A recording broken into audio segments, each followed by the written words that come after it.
السلام عليكم ورحمة الله تعالى وبركاته. مرحبا بكم معايا فيديو جديد على قناتكم نضال نيوز.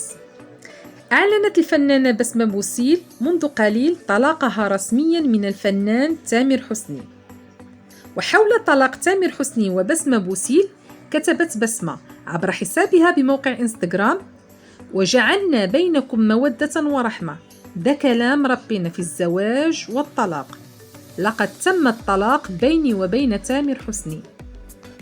كما علق تامر حسني على انفصاله من بسمة بوسيل وكتب عبر حسابه بموقع انستغرام: تم الطلاق بيني وبين بسمة، وسيظل بيننا كل ود واحترام، وربنا يكتب لك ويكتب لي كل خير، وعشرة 12 سنة مش قليل يا بسوم، وسأظل الأب والأخ والصديق والسند في حفظ الله.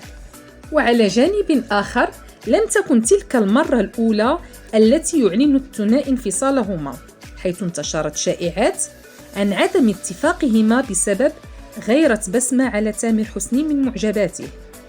وبالفعل أكد تامر حسني عبر حسابه بموقع فيسبوك وجود خلافات بينهما، ولكن ستظل بسمة والدة أطفاله ولن يقبل الإساءة إليها بأي شكل من الأشكال.